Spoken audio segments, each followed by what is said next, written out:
Unity missing है, इत्तेहाद की कमी नज़र आ रही है। आप समझते हैं वाकई कहीं ना कहीं गुज़िश्ता चंद हफ्तों की अगर कारकर्दगी देखते हैं तो अभी तक वो कोई आपको भी एहसास होता है कि कहीं इत्तेहाद की कुछ कमी है और ये वाकई इससे असर पड़ रहा है टीम की कारकर्दगी पर? विकेट लेने आया है तुम उसे सिंगल कर लो।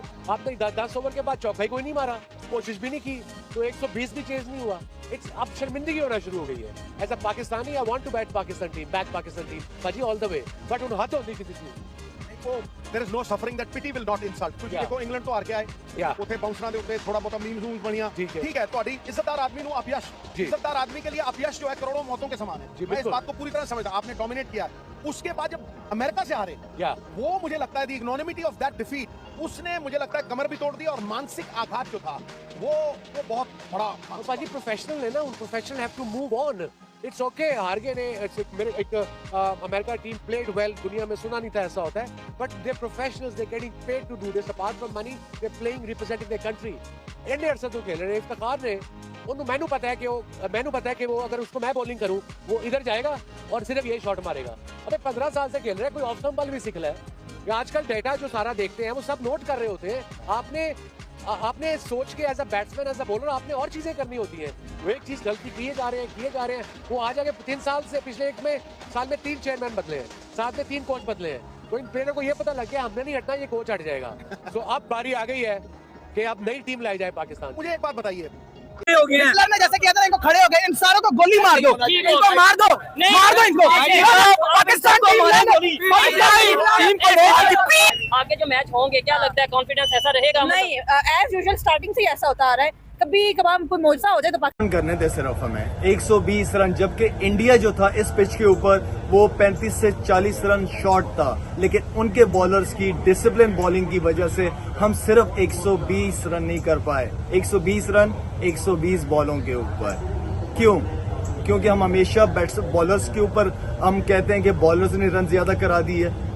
Y is that? क्योंकि हमारा माइंडसेट सेट ही यही हुआ है कि हमने आगे रन करने ही नहीं है। हम इतनी स्ट्रॉन्ग बैटिंग लाइनअप के साथ उसके बावजूद हम 120 रन नहीं कर पाए। मेरे पास तो अल्फाज नहीं है, सिर्फ अफसोस ही कर सकता हूँ। दिल टूटा हुआ था, सीधी सी बात है। आहिस्ता आहिस्ता 1-2 दिन में वही बात है, रूटीन वाली चीजें हो जाती हैं, लेकिन अब जो ये दिल है ना, ये नहीं होगा, ये नॉर्मल नहीं होगा। ये नहीं कि हम इंडिया से आ रहे हैं, इंडिया हमसे बहुत बड़ी टीम है, वो नंबर 1 टीम है। हम तो अभी 6-7वें पे, अभी वर्ल्ड कप के बाद आप देखिएगा कहाँ पहुंचेंगे। इस वजह से कभी भी ये बात नहीं सोचेगा। आप लोगों ने सवाल जो भेजे ना, उससे पहले मैं 1-2 बातें कर लूं जो कल मैं नहीं कर पाया था, वो आज ही हुई। गैरी क्रिस्टन साहब ने, जो हमारे हेड कोच हैं, उन्होंने इंटरव्यू दिया, स्टेटमेंट के, जो कल का मैच हुआ बड़ा इसमें फन था। उनके लिए हो सकता है फन, एशियन ममालिक के लिए हार जो होती है ना, वो फन नहीं होता है, वो पेन होता है, पेन। लोग मतलब हमसे बर्दाश्त नहीं होता, हमारे आंसू आ जाते हैं, तो लोगों का तो बहुत बुरा हाल है। चाहे बांग्लादेश, अफगानिस्तान, इंडिया, पाकिस्तान, श्रीलंका, ये फन नहीं है। पहले तो उन्हें अंडरस्टैंड करना पड़ेगा कि हमारा माहौल क्या है। भारत से हार के बाद पाकिस्तान में मारामारी चल रही है, रोना पिटना पड़ा हुआ है, और उसकी एक वजह है कि कहने ने कि 120 भी चेज़ नहीं करना, तो फिर भूल जाएं कि आप इंडिया को हरा सकते हैं कभी भी, कम से कम इस टीम के साथ। तो पाकिस्तान के साबिक कप्तान वसीम अकरम ने कहा है कि शाहीन शाह अफरीदी और बाबर आजम को घर बिठा दें। उसकी वजह भी उन्होंने बताई कि वो ऐसा क्यों सोच रहे हैं, मगर उनको गुस्सा है इन 2 बड़े पाकिस्तान के खिलाड़ियों पर। और उन्होंने एक और बात की, उन्होंने बोला कि हमेशा होता है कि पाकिस्तान टीम हारती है, कोच बदल दो, अनु बदल दो, इस दफा पूरी टीम बदल दो, ये वसीम अकरम ने कहा। इसके अलावा बर्गर खा रहा है, फिक्र ही कोई नहीं, मौज, सारे याशियां कर रहे हैं, शॉपिंगें हो रही हैं, कोई इधर जा रहा है, उधर जा रहा है, पूरा पाकिस्तान गम में डूबा है। अमेरिका का गम कम नहीं हुआ था हारने का, तो हिंदुस्तान से हार के पूरा पाकिस्तान, आप यकीन नहीं करेंगे, खुदा की कसम, अभी मैं आया हूँ, गाड़ी का ऑयल फिल्टर चेंज कराना था, आप यकीन करें लोग रो रहे हैं। इतने लोगों ने मुझे फोन किए हैं, भरा हुआ है, सरकारी, गैर सरकारी, हाई प्रोफाइल, इधर उधर, ये क्या हुआ? मैंने कहा आप लोग जिम्मेदार हैं, आप सरकार में हैं, आप पूछे क्या हुआ इन हराम खोरों से।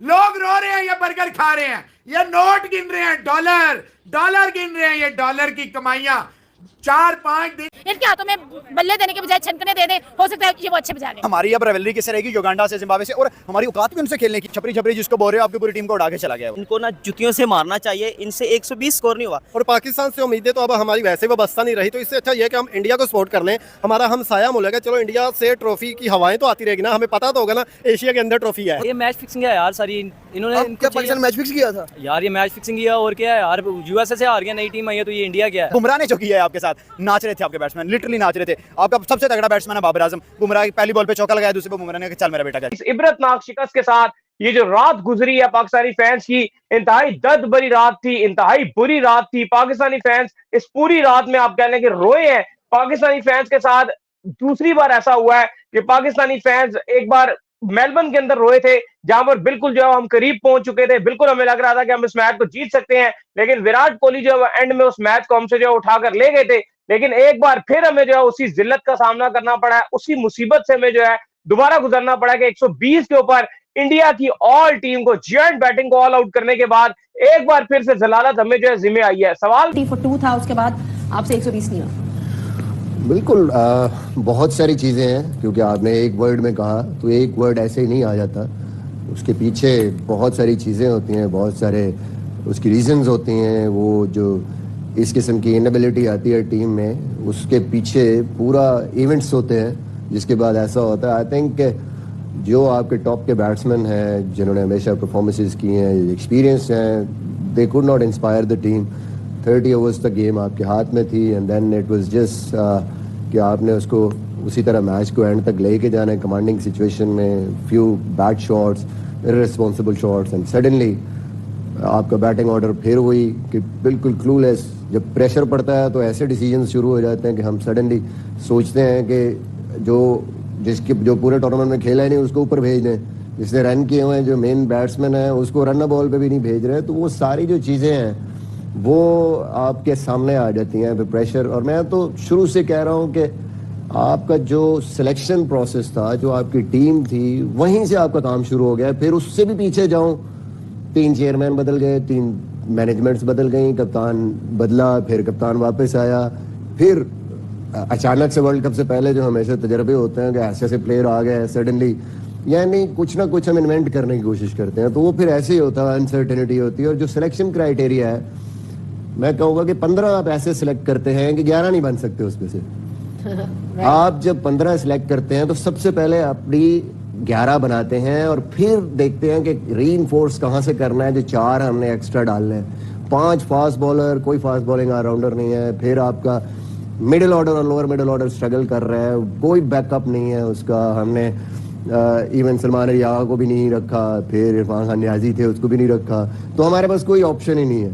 फास्ट बॉलर हमें 5, जो हमारी स्ट्रेंथ होती है उसी का बैकअप होता है हमारे पास, जो हमारी जहां हमें प्रॉब्लम हो रही होती है वो उसका बैकअप हम नहीं रखते। तो ये वो सारी चीजें। फिर जो सिलेक्शन क्राइटेरियाज है हमारे, पूरा पाकिस्तान इस बात पे मुत्तफिक था, सिर्फ सिलेक्टर नहीं मैं कहूँगा, सारे बातें करते स्किल होना चाहिए, स्किल स्किल स्किल स्किल ही होनी चाहिए क्रिकेट में। भाई स्किल बगैर फिटनेस के, मेंटल स्ट्रेंथ के कैसे आप जाके मतलब है कि परफॉर्म कर देंगे।